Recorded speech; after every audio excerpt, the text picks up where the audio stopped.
Real Madrid scored 2 goals in 2 games against Athletic Bilbao. Atletico Madrid scored 2 goals in 2 games against Athletic Bilbao. Barcelona scored 4 goals in 2 games against Athletic Bilbao. Manchester United scored 7 goals, annihilating Bilbao on their way to their 9th final in 9 years. Hello, welcome back. I'm Statman Dave, and today we're going to be breaking down Man United's new look right-hand side. If you're new around here, make sure to hit that subscribe button, like the video. But anyway, let's get this party started. So before we dive in, let's talk tactics. So the best 3-4-3s use diamonds out wide to overload the opponent. We're talking a connection between the outside centre-backs, the central midfielders, the attacking midfielders, and of course the wing-backs, to create these diamonds in these areas to overload the opposition. Again, as I mentioned, the best 4-3-3s do this on both sides, allowing those teams to dominate possession. The issue for Manchester United has been that Amorim is a possession-based manager, and he needs good footballers in these positions to help him dominate the ball. If he doesn't have these players in these areas, you struggle with build-up, chance creation, and of course holding possession and dominating the opponent. But here's where Man United look completely different against Bilbao. Using the likes of Leny Yoro, Bruno Fernandes, Amad Diallo, and Patrick Dorgu on one flank, they completely overloaded Bilbao's defensive structure. But from a tactical perspective, just thinking about why this is so important. Well, first and foremost, let's take a 4-4-2 defensive shape as an example. This is a very frequently used shape in modern football. So why those wide diamonds are so important, but more importantly, having players that are comfortable in possession is you can overload the opponents. So let's take this right-hand side as our kind of area where we're going to analyse. So let's say the ball's been worked out to that right-sided centre-back. So what you can kind of see from this position is arguably you've taken the 2 strikers out of the game with that pass. You're creating a moment for that outside centre-back to try and progress the play. The opposition could do a number of things. The important player here is their winger. Does he jump to press the outside centre-back, or does he hold his position and then jump on the pass to the wing-back and squeeze and try and force the play back? But this for me causes a number of issues in the 4-4-2 structure.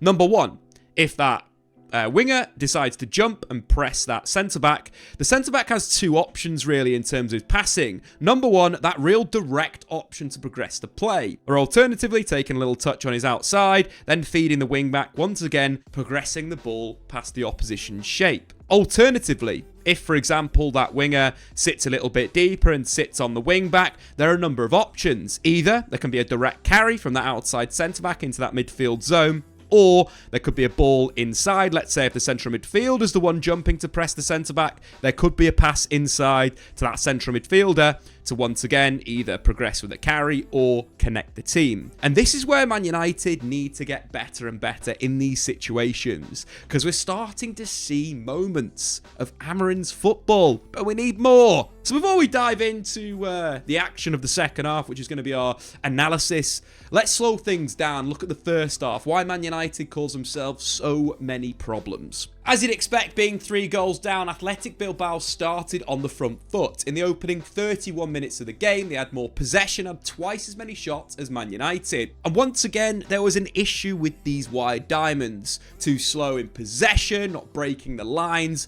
and playing passes far too late. So when we look at the 2 diamonds Man United started off with in those wide areas, it was Victor Lindelof, Casemiro, Garnacho, Mazraoui on the right, and on the left it was Leny Yoro, Dorgu, Fernandes, Ugarte on that side. There are a number of issues with these triangles and diamonds and the possession shape. Number one, Victor Lindelof is far too slow in possession to find that pass into the feet of the attacking midfielder. It was on time again. Garnacho moving, finding a lovely little pocket. Pass wasn't played. Far too many times out to Mazraoui. Too slow. Bilbao's press comes in. Game over for United's possession play. Whereas on the left-hand side, I think number one, playing someone like Ugarte in this deep area, something we mentioned in last week's video, the 3-6-1 video, go and check that out. I'd like Ugarte higher up in this system. Either that's him moving as an 8 into the attacking midfield line, with Casemiro becoming a sole 6. Again, it would have completely created an overload for Man United in that defensive midfield area for Bilbao. Or number two, it's playing Bruno Fernandes deep and allowing Ugarte to play high. That's a much better right-sided triangle. But too many times in the opening 31 minutes of the game, we saw the ball go into Ugarte, him struggle with the ball at his feet,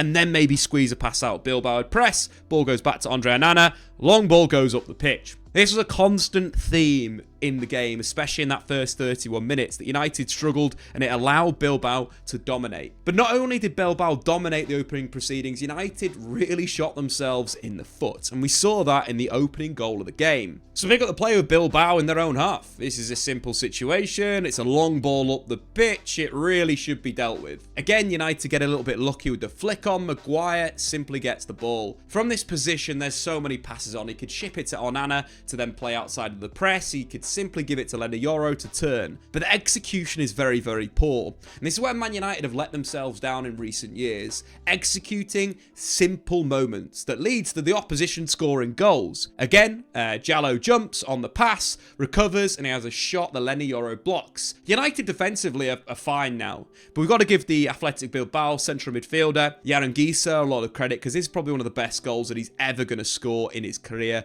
side-footing it into the top corner. A brilliant, brilliant goal. But United once again killing themselves from a lack of composure and just dealing with a really, really simple long ball. In his post-match press conference, Ernesto Valverde said the result isn't real. We had Manchester United on the ropes. And as much as United were uncomfortable in certain areas, they were never truly under pressure. And if Garnacho put this big chance away on 15 minutes, it would have been 4-0 aggregate, game over. If anything, Bilbao's goal woke up Manchester United and they could have been 2-1 up going into half-time, with Alejandro Garnacho creating a good chance with a cut back to Dorgu before Dorgu returned the favour, slipping Garnacho in behind for his second 1v1 of the night that he missed. If Manchester United were on the ropes, then Bilbao were out the ring, clinging on for dear life. And here's where Manchester United changed the game, with substitutions from Ruben Amorim. And I think this big idea of the technical four of Manchester United needs to be improved, because when introducing these technical players, United look so much more comfortable in these wide diamonds. So in terms of the changes that Ruben made, of course, Amad Diallo came on for Garnacho, Mazraoui came off for Luke Shaw, Dorgu moved to the right-hand side with Shaw at left wing-back, and the biggest change of the lot, Mason Mount for Ugarte with Bruno Fernandes dropping deeper. Already, if we just look from a basic technical level of Manchester United's wide diamonds, it improves. It improves from a point on the right-hand side, but as well on the left-hand side, allowing Man United to be much better in possession. Such a key thing when trying to play possession football is having players that can get on the ball in all types of areas and actually play through. Of course, we'll speak about Mason Mount a little bit later on, but Amad Diallo truly transformed the game. Before we dive into the analysis, I think we might have all got it wrong with Patrick Dorgu. He looks far better suited to play as a right wing back than a left wing back for Manchester United under Amorim. I really like his interchange of positions and fluidity with Amad Diallo. They look like they've got a good awareness together of movement, of interplay. So let's dive into one of those moments. So we pick up the play with Victor Lindelof in possession, Amad Diallo in the high inside position. We can already start to see the overload that we spoke about previously. Those wide diamonds created situations for the wing-back and the attacking midfielder to get a 2v1 on a fullback. So as Victor Lindelof carries out, again, I think there's passes that could be played. You know, if this is Lena Yoro, maybe you could find Amad Diallo now. The movement's very good. Dorgu's trouble in the backline with the running behind, Amad's dropping off. That's a really good kind of understanding of each other's game. For players that haven't played many minutes together, I think this is something United really need to build on. So as Lindelof carries out and finds Dorgu's feet, here's where we start to see the move unfold. Dorgu cuts back on himself, ships it to Amad Diallo. From this position, Bilbao are going to look to press. Valverde's side is very, very aggressive. They're going to press high and try and force that pass back to Victor Lindelof. But again, the nature of these players that have come on the pitch, far more comfortable in possession as dribblers, as passers, as carriers, we see instantly Amad Diallo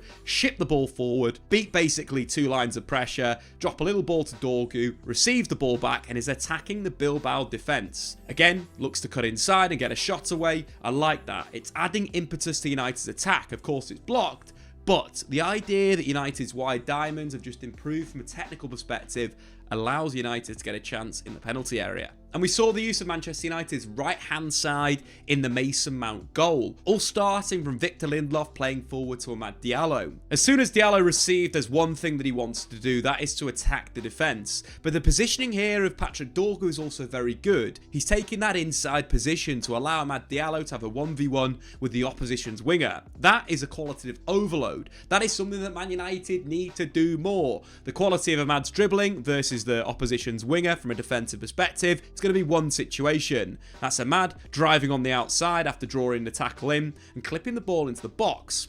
Unfortunately, Mount's headers not on target, not enough direction or power in the header, but Luke Shaw picks up the ball. From this position, Lenny Yoro does so well. This kid has a humongous amount of potential when it comes to carrying.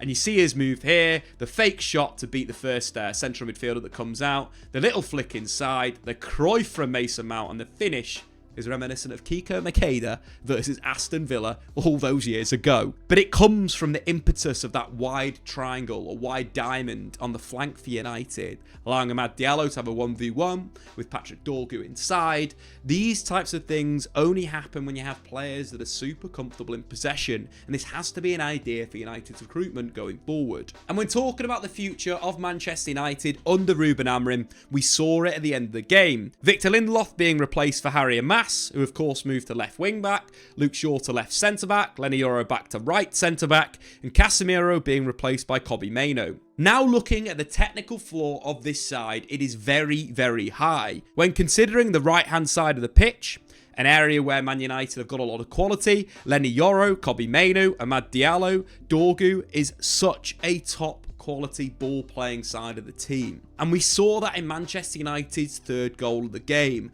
how these players can interplay together. So we pick up the play with Bilbao in Man United's half. Luke Shaw steps in and intercepts a forward pass. From this position, Bilbao have loaded one side of the pitch for pressure, so a switch is going to open up the game. Luke Shaw plays through Bruno Fernandes, who moves it out wide. And this is a situation we're talking about before. Go back to the start of the video. Creating wide diamonds for maybe a centre-back to carry through and progress the play is exactly what happens now. And it creates a 3v1 opportunity for Man United. As Lenny Yoro carries forward, we can see both Amad Diallo and Dorgu on that flank on the fullback. And a simple ball out wide to Dorgu, and Mad on the overlap creates a 2v1 situation for the left back. And Mad hits the byline, and of course Rasmus Højlund applies the finish. That all comes from the ideas we've discussed. Creating diamonds, allowing players to carry forward out of pressure to create opportunities. A 2v1 on the fullback on the overlap is where Man United are going to go under Ruben Amorim. We've spoken about the youth, but we've got to also give a shout out to the old guard. Casemiro putting an elite level performance once again. He won 7 of his 8 tackles, won 5 aerial duels, and had more touches than any other Man United player on the pitch. But also the experience of Bruno Fernandes and Casemiro. Something that you might have missed watching this at home. I was at the ground. You could see that Casemiro and Bruno Fernandes were talking for about a minute before they took this set piece. I think they designed this right on the pitch. I think this was a move where they come out with a little bit of intuition, a little bit of game understanding, but also creativity. Because you can clearly see in this move, Casemiro moved to that near post zone, the space between Bilbao's number 12 and their first zonal defender, and they executed it perfectly. Fernandes with the ball, Casemiro with the header, scoring a crucial second goal to give United a 2-1 lead. Yes, the future's great with the youth that's coming through, but these old heads are much needed at Manchester United at the moment. So in conclusion, Manchester United completely dominated a good Athletic Bilbao side over the 2 legs. The expected goals for Manchester United was 5.25 versus Bilbao's 1.89. But also the 24-25 Europa League final will be Man United's 9th final in 9 years. Not bad for one of the worst eras in the history of the football club. But anyway, guys, get into the comments below. Are you excited about the future right-hand side that Manchester United could be fielding next season? I've been Statman Dave, subscribe new, and we'll see you later. Thanks for watching. If you've enjoyed this video, why not check out some more content on the Statman Dave YouTube channel?